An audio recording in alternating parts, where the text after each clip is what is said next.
4 March to 10 March national safety week পালন হচ্ছে, গোটা দেশেই পালন হচ্ছে। সে একইভাবে আমাদের রাজ্যে এবং আমাদের দপ্তরেও পালন হচ্ছে।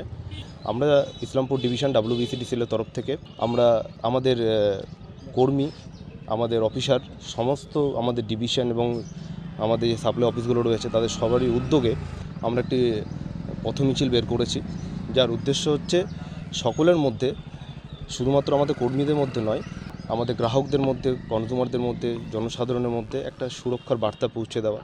যে শুধু বিদ্যুৎ ব্যবহার করলে হবে না, বিদ্যুৎটা সুরক্ষিত ব্যবহার করতে হবে, সচেতন হতে হবে।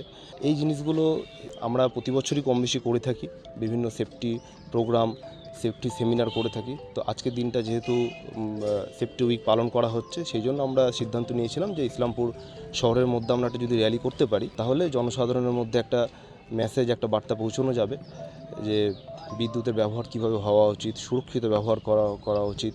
সেই জিনিসগুলোর ব্যাপারে কোনো কিছু যদি কোনো সমস্যা হয়, বিদ্যুৎ বিভ্রাট ঘটে এলাকায় বা কোনো যদি প্রবলেম হয়, তাহলে নিজেরা যাতে সেই জিনিসগুলো ট্যাকেল না করে আমাদের দপ্তরের কর্মীদের নজরে নিয়ে আসে, তাহলে কিন্তু আমরা সবাই মিলে যদি জিনিসটা একসাথে এই বার্তাটা পৌঁছে দিতে পারি, তাহলে আমাদের বিশ্বাস যে আমরা একদিন মানে আমাদের যেটা টার্গেট আছে যে দপ্তরে, যে zero accident, zero harm company, তো সেটা আমরা অ্যাচিভ করতে পারবো।